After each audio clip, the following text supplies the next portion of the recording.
Hi friends, welcome back to my channel. ಇವತ್ತು ರಾತ್ರಿ ಊಟಕ್ಕೆ ತುಂಬಾ ಆರೋಗ್ಯಕರವಾದ ರೆಸಿಪಿನ ಮಾಡ್ತಾ ಇದ್ದೀನಿ. ಹೌದು ಫ್ರೆಂಡ್ಸ್, ಇದು ಜೋಳದ ರೊಟ್ಟಿ.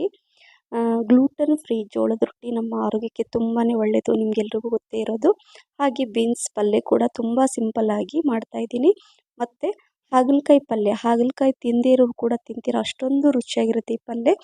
ಮೊಸರು ಜೊತೆ ಈರುಳ್ಳಿ ಇಟ್ಕೊಂಡು ರಿಯಲಿ ನೀವು ತಿಂತಾ ಇದ್ರೆ ಜೋಳದ ರೊಟ್ಟಿ ತಿಂತಾನೆ ಇರ್ತೀರ, ಅಷ್ಟೊಂದು ರುಚಿಯಾಗಿರುತ್ತೆ. ತುಂಬ ಸುಲಭವಾಗಿ, ಬನ್ನಿ ಯಾವ ರೀತಿ ಮಾಡೋದು ಅಂತ ನೋಡೋಣ. ಮೊದಲು ಇಲ್ಲಿ ಬೀನ್ಸ್ ಪಲ್ಯ ಮಾಡ್ಕೊಳ್ತೀನಿ. ಸ್ವಲ್ಪ ಕಡಾಯಲ್ಲಿ ನಾನು ಒಂದು 5ರಿಂದ 6 ಟೇಬಲ್ ಸ್ಪೂನಷ್ಟು ಎಣ್ಣೆ ಹಾಕ್ಕೊಂಡಿದ್ದೆ. ಸಾಸಿವೆ, ಜೀರಿಗೆ, ಸ್ವಲ್ಪ ಕರಿಬೇವು, ಒಂದು ಹೆಚ್ಚಿರುವಂಥ ಈರುಳ್ಳಿನ ನಾನು ಈ ಥರ ಹಾಕ್ಕೊಳ್ತಾ ಇದ್ದೀನಿ ಸಣ್ಣಕ್ಕೆ ಹೆಚ್ಚಿ. 4ರಿಂದ 5 ಹಸಿಮೆಣಸಿನ್ಕಾಯಿ ಕೂಡ ಸಣ್ಣಕ್ಕೆ ಹೆಚ್ಚಿಬಿಟ್ಟು ಇದನ್ನು ಸ್ವಲ್ಪ ಕಲರ್ ಚೇಂಜ್ ಆಗೋ ತನಕ ನಾನು ಫ್ರೈ ಮಾಡ್ಕೊಳ್ತಾ ಇದ್ದೀನಿ. ನಂತರ ಒಂದು ಟೊಮೆಟೊ ಕೂಡ ಹೆಚ್ಚಿಬಿಟ್ಟು ಹಾಕ್ಕೊಳ್ತಾ ಇದ್ದೀನಿ. ಹೇಳಿದ್ನಲ್ಲ, ತುಂಬ ಸಿಂಪಲ್ ಈ ಪಲ್ಯ, ತುಂಬ ರುಚಿಯಾಗಿರುತ್ತೆ ಫ್ರೆಂಡ್ಸ್. ಸ್ವಲ್ಪ ಅರಿಶಿಣ, ರುಚಿಗೆ ತಕ್ಕಷ್ಟು ಉಪ್ಪು, ಕಲ್ಲುಪ್ಪನ್ನು ಹಾಕ್ತಾ ಇದ್ದೀನಿ. ಮಿಕ್ಸ್ ಮಾಡ್ಕೋಬೇಕು, ಬೇಗನೆ ಮ್ಯಾಶ್ ಆಗುತ್ತೆ ಉಪ್ಪು ಹಾಕೋದ್ರಿಂದ. ಈಗ ಇಲ್ಲಿ ನಾನು ಹೆಚ್ಚಿರುವಂತಹ ಇಲ್ಲಿ ಏನಂದರೆ ಬೀನ್ಸ್ ಇದೆಯಲ್ಲ, ಸಣ್ಣಕ್ಕೆ ಈ ರೀತಿಯಾಗಿ ಹೆಚ್ಕೊಂಡಿದ್ದೀನಿ. ಸೊ ಇದು ಒಂದು 1/4 kg ಬೀನ್ಸ್ ಇದೆ. ಸ್ವಲ್ಪ ನೀರು ಕೂಡ ಹಾಕೋಬೇಕು, ಒಂದು ಅರ್ಧ ಗ್ಲಾಸಷ್ಟು ನೀರು ಹಾಕ್ಕೊಂಡು ಇದನ್ನು ಮಿಕ್ಸ್ ಮಾಡ್ಕೋಬೇಕು. ನಂತರ ಇದನ್ನು ಮುಚ್ಚಿಟ್ಬಿಡೋಣ. ಒಂದು 5ರಿಂದ 6 ನಿಮಿಷಗಳ ಕಾಲ ಲೋ ಮೀಡಿಯಮ್ ಫ್ಲೇಮಲ್ಲಿ ಮುಚ್ಚಿಟ್ಬಿಡೋಣ. ನೋಡಿ, ಸೈಡಲ್ಲಿ ಅದನ್ನು ಇಡ್ತೀನಿ. ಈಗ ಇನ್ನೊಂದು ಕಡಾಯಿಯಲ್ಲಿ ನಾನು ಸ್ವಲ್ಪ ಎಣ್ಣೆ ಹಾಕ್ಕೊಳ್ತೀನಿ. ಮಸ್ಟರ್ಡ್ ಆಯಿಲ್ ಅಥವಾ ಈ ಸಾಸಿವೆ ಎಣ್ಣೆ ಅಂತೀವಲ್ಲ, ಅದನ್ನು ಹಾಕ್ಕೊಂಡಿದ್ದೀನಿ. ಸ್ವಲ್ಪ ಹಿಂಗೆ ಹಾಕ್ಕೊಂಡಿದ್ದೀನಿ. ಸಾಸಿವೆ, ಜೀರಿಗೆ, ಕರಿಬೇವು ಸೇಮ್ ಅದೇ ಥರ ಒಂದು ಈರುಳ್ಳಿ ಹೆಚ್ಚಿಬಿಟ್ಟು ಹಾಕ್ಕೊಂಡಿದ್ದೀನಿ. ಅಲ್ಲಿ ಸೈಡಲ್ಲಿ ಪಲ್ಯ ಕೂಡ ಆಗ್ತಾ ಇರುತ್ತೆ, ಅದನ್ನು ಕೂಡ ನಾನು ಚೆಕ್ ಮಾಡ್ತಾ ಈ ಪಲ್ಯ ಕೂಡ ನಾನು ಮಾಡ್ಕೊಳ್ತಾ ಇರ್ತೀನಿ. ಅಂದರೆ ಬೇಗನೆ ಆಗುತ್ತೆ, ಬಿಸಿ ಬಿಸಿಯಾಗಿ ನಾವು ಊಟನ ಮಾಡ್ಕೋಬೋದು ಈ ರೀತಿಯಾಗಿ ಮಾಡ್ಕೊಳ್ಳೋದ್ರಿಂದ. ಸೊ ಅದು ಕೂಡ ಮಿಕ್ಸ್ ಮಾಡಿ ಇಟ್ಟಿದ್ದೀನಿ, ಅದು ಸಿಮ್ಮಲ್ಲೇ ಇದೆ, ಆಗ್ತಾ ಇರುತ್ತೆ. ಸೊ ಅಷ್ಟರಲ್ಲಿ ನೋಡಿ, ಈ ಏನು ಈರುಳ್ಳಿ ಹಾಕಿದ್ನಲ್ಲ ಅದು ಕೂಡ ಫ್ರೈ ಆಗಿದೆ. ಇಲ್ಲಿ 8 ಸ್ಮಾಲ್ ಸೈಜಲ್ಲಿದೆ ನೋಡಿ ಹಾಗಲಕಾಯಿ, ತುಂಬ ಚೆನ್ನಾಗಿರುತ್ತೆ. ಹಾಗಲಕಾಯಿ ಕೂಡ ನಮ್ಮ ಹೆಲ್ತಿಗೆ ತುಂಬಾ ಒಳ್ಳೆಯದು. ಹಾಗಲಕಾಯಿ ಹೆಚ್ಚಾಗಿ ಯಾರು ತಿನ್ನಲ್ಲ, ಇಷ್ಟಪಡಲ್ಲ. ಆದರೆ ಈ ರೀತಿಯಾಗಿ ಮಾಡಿ ತಿನ್ನಿ, ರಿಯಲಿ ತಿಂದೇ ಇರೋರು ಕೂಡ ಪದೇ ಪದೇ ನೀವು ಮಾಡಿ ತಿಂತೀರಾ. ಒಂಥರ ಚಟ್ಪಟ, ಬಾಯಿಗೆ ನೀರಿರಿಸುವಂತಹ ರೆಸಿಪಿ ಆಗಿಬಿಡುತ್ತೆ ಇದು. ಈ ಹಾಗಲಕಾಯಿ ರೆಸಿಪಿ ನಾನು ತೋರಿಸಿದ ರೀತಿಯಲ್ಲಿ ಮಾಡಿ. ಸೊ ನಾನು ಹಾಗಲಕಾಯಿನ ಕಟ್ ಮಾಡಿ ಇಟ್ಕೊಂಡಿದ್ದೀನಿ. ಹಾಗೆ ಈರುಳ್ಳಿ ಕೂಡ ಅಷ್ಟರಲ್ಲಿ ಫ್ರೈ ಆಯಿತು. ಸಣ್ಣಕ್ಕೆ ಪೀಸ್ ಮಾಡಿ ನಾನು ಹೆಚ್ಕೊಂಡಿದ್ದೀನಿ. 8 ಹಾಗಲಕಾಯಿ ಇದೆ ಇದು. ಹೆಚ್ಕೊಂಡು ನೋಡಿ ಮಿಕ್ಸ್ ಮಾಡ್ಕೋಬೇಕು. ಮೊದಲು ಎಣ್ಣೆಯಲ್ಲೇ ಫ್ರೈ ಮಾಡ್ಕೊಂಡ್ರೆ ಮಿಕ್ಸ್ ಮಾಡ್ಕೊಂಡ ನಂತರ ಸ್ವಲ್ಪ ಅರಿಶಿನ, 2 ಟೇಬಲ್ ಸ್ಪೂನಷ್ಟು ನಾನು ಖಾರದ ಪುಡಿ ಹಾಕ್ಕೊಂಡಿದ್ದೀನಿ. ಕಲ್ಲುಪ್ಪು ಹಾಕ್ಕೊಂಡಿದ್ದೀನಿ, ರುಚಿಗೆ ತಕ್ಕಷ್ಟು ಹಾಕ್ಕೊಂಡು ಇದನ್ನು ಮೊದಲು ಮಿಕ್ಸ್ ಮಾಡ್ಕೋಬೇಕು ಎಣ್ಣೆಯಲ್ಲೇ. ಅಂದರೆ 1-2 ನಿಮಿಷ ಚೆನ್ನಾಗಿದೆ ಎಲ್ಲ ಮಿಕ್ಸ್ ಆಗಬೇಕು, ಉಪ್ಪು ಖಾರ ಎಲ್ಲ. ನೋಡಿ, ಅಲ್ಲೂ ಪಲ್ಯ ಕೂಡ ನಾನು ಚೆಕ್ ಮಾಡ್ತಾ ಇರ್ತೀನಿ ಇದ್ರ ಜೊತೆ. ಸೊ ಅಂದರೆ ಬೀನ್ಸು ಬೇಗನೆ ಬೇಯುತ್ತೆ. ನಾನು ಮೀಡಿಯಮ್ ಫ್ಲೇಮ್ ಅಥವಾ ಲೋ ಫ್ಲೇಮಲ್ಲಿ ಅಲ್ಲಿ ಸೈಡಲ್ಲಿ ಇಟ್ಟಿದ್ದೀನಿ. ಸೊ ಹಾಗಾಗಿ ಅದನ್ನು ಕೂಡ ನಾನು ಚೆಕ್ ಮಾಡ್ತಾ ಇರ್ತೀನಿ. ಸೊ ನೋಡಿ ಬೀನ್ಸು, ಸೊ ಇನ್ನೊಂದು 2 ನಿಮಿಷಕ್ಕೆ ಇದು ಕೂಡ ಆಗಿರುತ್ತೆ. ಸೊ ಇದು ಕೂಡ ನಾನೀಗೇನು ಮಾಡ್ತೀನಿ ಅಂದರೆ ಇದರಲ್ಲಿ ಸ್ವಲ್ಪ ನೀರು ಹಾಕ್ತೀನಿ. ಹಾಗಲಕಾಯಲ್ಲಿ ಒಂದು ಅರ್ಧ ಗ್ಲಾಸಷ್ಟು ನೀರು ಹಾಕ್ಕೊಂಡು ಮಿಕ್ಸ್ ಮಾಡ್ಕೊಳ್ತೀನಿ.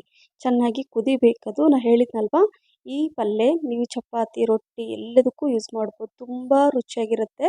ಸೊ ನಾನು ತೋರಿಸಿದ ರೀತಿಯಲ್ಲಿ ಮಾಡಿ, ರಿಯಲಿ ಒಂಥರ ತುಂಬ ಚೆನ್ನಾಗಿ ಅನಿಸುತ್ತೆ. ಹುಳಿ ಖಾರ ತುಂಬ ಚೆನ್ನಾಗಿರುತ್ತೆ.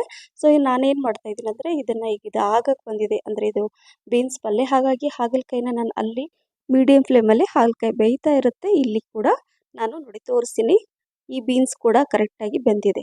ವಾವ್, ಪರ್ಫೆಕ್ಟಾಗಿ ಆಗಿದೆ. ಈಗ ಇದರಲ್ಲಿ ಲಾಸ್ಟಲ್ಲಿ ಇನ್ನೂ ರುಚಿ ಜಾಸ್ತಿ ಮಾಡಲು ನಾನು ತೋರಿಸ್ತೀನಿ. ಅರ್ಧ ಟೀ ಸ್ಪೂನಷ್ಟು ಗರಂ ಮಸಾಲ, ಮನೆಯಲ್ಲೇ ಮಾಡಿರುವಂತಹ ಗರಂ ಮಸಾಲನ ಹಾಕ್ಕೊಳ್ತಾ ಇದ್ದೀನಿ. ಈ ಪಲ್ಯ ರಿಯಲಿ ಚಪಾತಿ, ರೊಟ್ಟಿಗಂತೂ ಸೂಪರ್ ಅಂತ ಹೇಳ್ಬೋದು. 1 ಕಪ್ಪಷ್ಟು ತೆಂಗಿನಕಾಯಿ ತುರಿ, ಹಸಿ ತೆಂಗಿನಕಾಯಿ ತುರಿನ ಹಾಕ್ಕೊಂಡಿದ್ದೀನಿ. ಮಿಸ್ ಮಾಡದೆ ನೀವು ಈ ರೀತಿಯಾಗಿ ತೆಂಗಿನಕಾಯಿ ತುರಿ ಹಾಕ್ಕೊಂಡ್ರೆ ರಿಯಲಿ ಫ್ರೆಂಡ್ಸ್ ಈ ಪಲ್ಯ ಸೂಪರ್. ಹಾಗಾಗಿ ನಾನು ಈ ಹಸಿ ತೆಂಗಿನಕಾಯಿ ತುರಿ ಹಾಕಿ ಮಿಕ್ಸ್ ಮಾಡಿದ ನಂತರ ಹೆಚ್ಚಿರುವಂಥ ಕೊತ್ತಂಬರಿ ಸೊಪ್ಪನ್ನು ಕೂಡ ಸ್ವಲ್ಪ ಜಾಸ್ತಿನೇ ಹಾಕ್ಕೊಳ್ಳಿ, ತುಂಬ ಚೆನ್ನಾಗಿರುತ್ತೆ ಈ ಪಲ್ಯ. ಸೊ ಮಿಕ್ಸ್ ಮಾಡಿದ ನಂತರ ನೋಡಿ ಈ ಪಲ್ಯ ಕೂಡ ರೆಡಿ ಆಯಿತು. ತುಂಬ ಚೆನ್ನಾಗಿರುತ್ತೆ. ಬಿಸಿ ಬಿಸಿ ಪಲ್ಯ ತಿಂತಾಯಿದ್ರೆ ರಿಯಲಿ ಪಲ್ಯನೇ ಜಾಸ್ತಿ ತಿಂದುಬಿಡ್ತೀರ, ಅಷ್ಟೊಂದು ರುಚಿಯಾಗಿರುತ್ತೆ ಈ ಪಲ್ಯ. ಸೊ ಈ ಪಲ್ಯ ಕೂಡ ಆಯ್ತಲ್ವ, ಇದನ್ನು ಸೈಡಲ್ಲಿ ಇಡ್ತೀನಿ. ನೋಡಿ, ಆ ಕಡೆ ಗ್ಯಾಸ್ ಫ್ಲೇಮನ್ನು ಆಫ್ ಮಾಡಿಬಿಟ್ಟು ಇಟ್ಟಿದ್ದೀನಿ ನಾನು. ಇದನ್ನು ಈ ಕಡೆ ಇಟ್ಕೊಂಡ್ಬಿಟ್ಟಿದ್ದೀನಿ, ಯಾಕಂದರೆ ಅದು ಪಲ್ಯ ಆಯ್ತಲ್ವ. ಸೊ ಇದನ್ನು ನಾನು ಚೆಕ್ ಮಾಡ್ತೀನಿ. ಈಗ ಇದರಲ್ಲಿ ಒಂದು ಅರ್ಧ ಕಪ್ಪಷ್ಟು ಹುಣಸೆ ಹಣ್ಣಿನ ರಸ ಹಾಕ್ಕೊಳ್ತಾ ಇದ್ದೀನಿ. ಇದರಲ್ಲಿ ನೀವು ನೋಡ್ತಾ ಇರ್ಬೋದು, ಇದರಲ್ಲಿ ಟೊಮೆಟೊ ನಾನು ಆ್ಯಡ್ ಮಾಡಿಲ್ಲ, ಅದರ ಬದಲಿಗೆ ನಾನು ಹುಣಸೆ ಹಣ್ಣಿನ ರಸ ಹಾಕ್ಕೊಂಡಿದ್ದೀನಿ.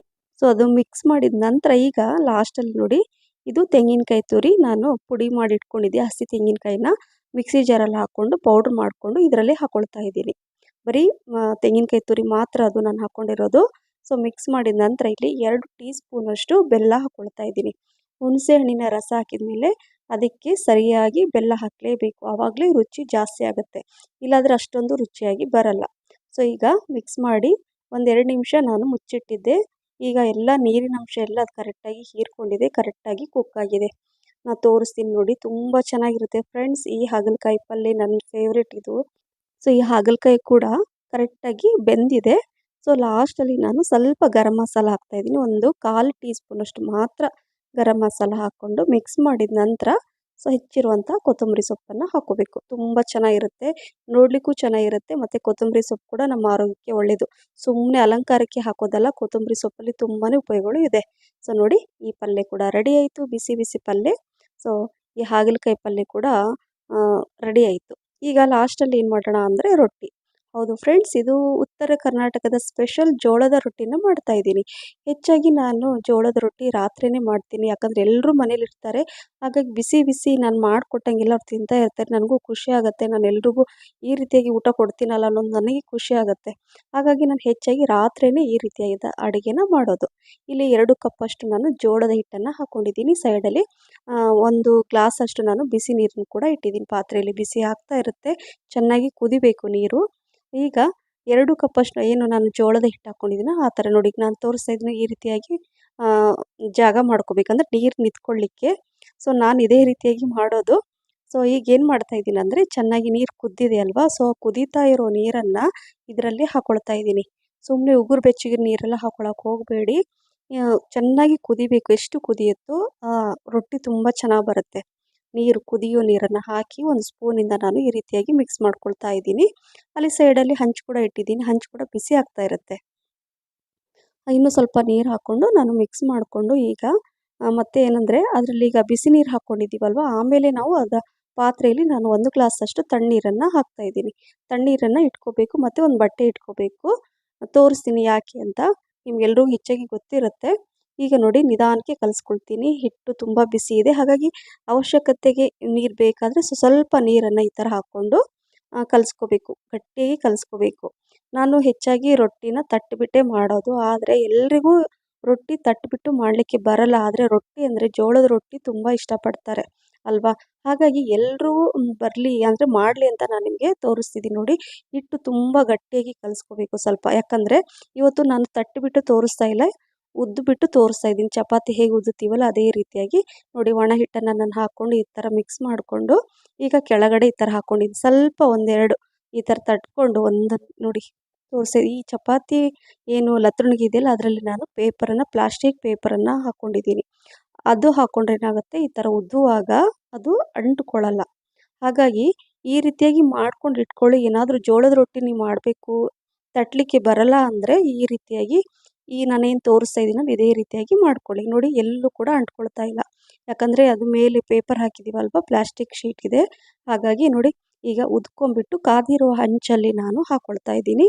ಈಗ ಒಂದು ಬಟ್ಟೆ ಹಾಕಿದ್ನಲ್ವ, ತಣ್ಣೀರಲ್ಲಿ ಅದ್ಬಿಟ್ಟು ಮೇಲೆ ಈ ರೀತಿಯಾಗಿ ಸ್ಪ್ರೆಡ್ ಮಾಡಬೇಕು ಎಲ್ಲ ಕಡೆಯೂ ನೀರನ್ನು. ತುಂಬ ಹಾಕ್ಕೋಬಾರ್ದು, ನೋಡಿ ಈ ರೀತಿಯಾಗಿ ಬರಬೇಕು.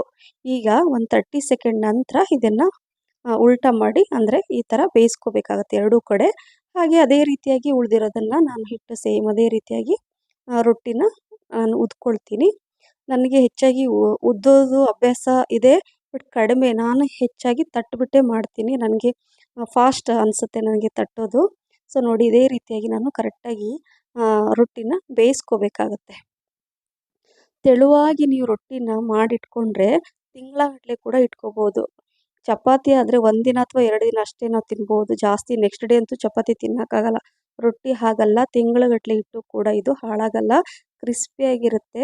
ಗಟ್ಟಿ ಖಡಕ್ ರೊಟ್ಟಿ ಮತ್ತು ಪಲ್ಯ ಕೂಡ ನೀವು ಅಥವಾ ಸಾರು ಜೊತೆ ಹಾಕ್ಕೊಂಡು ತಿನ್ನಿ, ಅದ್ರ ಮಜಾನೇ ಬೇರೆ. ಹಾಗಾಗಿ ನೋಡಿ, ಎಲ್ಲ ಅದೇ ರೀತಿಯಾಗಿ ರೊಟ್ಟಿನ ಮಾಡಿಕೊಂಡು ನಾನು ಇಟ್ಕೊಂಡಿದ್ದೀನಿ. ಸೊ ಏನು ಅನಿಸ್ತು ಇವತ್ತಿನ ರೊಟ್ಟಿ ರೆಸಿಪಿ, ನಿಮಗೆಲ್ರಿಗೂ ಇಷ್ಟ ಆಗಿದೆ ಅಂತ ಅಂದ್ಕೊಂಡಿದ್ದೀನಿ. ಮಿಸ್ ಮಾಡದೆ ಒಮ್ಮೆ ಟ್ರೈ ಮಾಡಿ. ಫಸ್ಟ್ ಸ್ವಲ್ಪ ಹಿಟ್ಟು ಹಾಕ್ಕೊಳ್ಳಿ, ನಿಮಗೆ ಬರ್ತಾ ಬರ್ತಾ ಅಭ್ಯಾಸ ಆದರೆ ನೀವು ಜಾಸ್ತಿ ಕ್ವಾಂಟಿಟಿಲಿ ಮಾಡ್ಕೋಬೋದು. ಸೊ ನೋಡಿ, ಈಗ ರಾತ್ರಿ ಊಟಕ್ಕೆ ರೆಡಿ ಆಯಿತು, ಬಿಸಿ ಬಿಸಿ ಈ ಜೋಳದ ರೊಟ್ಟಿ ಜೊತೆ ಈ ಪಲ್ಯಗಳು. ರಿಯಲಿ ಫ್ರೆಂಡ್ಸ್, ಇದರ ರುಚಿ ನೀವು ಮಾಡಿ ತಿಂದಮೇಲೆ ಗೊತ್ತಾಗುತ್ತೆ, ಅಷ್ಟೊಂದು ರುಚಿಯಾಗಿರುತ್ತೆ. ಬೀನ್ಸ್ ಪಲ್ಯ ತುಂಬ ಸಿಂಪಲ್ ಆದ ಬೀನ್ಸ್ ಪಲ್ಯ, ಆದರೆ ರುಚಿ ಮಾತ್ರ ಸೂಪರ್. ಹಾಗೆ ಹಾಗಲಕಾಯಿ ಪಲ್ಯ, ಬಾಯಿ ಚಪ್ಪರಿಸಿ ತಿನ್ನುವಂಥ ಈ ಪಲ್ಯ ಕೂಡ ರೆಡಿ ಆಯಿತು. ಸೊ ಅದ್ರ ಜೊತೆ ಈ ಹಸಿ ಟೊಮೊಟೊ ಹಣ್ಣಿನ ಚಟ್ನಿ ಮಾಡಿಟ್ಟಿದ್ದೆ ನಾನು, ಅವಾಗ ಮಾಡಿಟ್ಟಿರ್ತೀನಿ ನೋಡಿ. ಈ ಚಟ್ನಿ ಕೂಡ ಚೆನ್ನಾಗಿರುತ್ತೆ.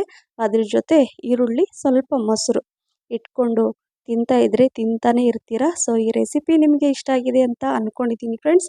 ಲೈಕ್, ಶೇರ್, ಕಮೆಂಟ್ಸ್ ಮತ್ತು ಸಬ್ಸ್ಕ್ರೈಬ್ ಮಾಡೋದನ್ನು ಮರಿಬೇಡಿ. ಹಾಗೆ ನಿಮ್ಮ ಫ್ರೆಂಡ್ಸ್ ಮತ್ತು ಫ್ಯಾಮಿಲಿ ಕೂಡ ಶೇರ್ ಮಾಡಿ. ಹಾಗೆ ಫೇಸ್ಬುಕ್ ಪೇಜ್ ಫಾಲೋ ಮಾಡಿ ಅಂತ ಹೇಳ್ತಾ thank you for watching. Bye.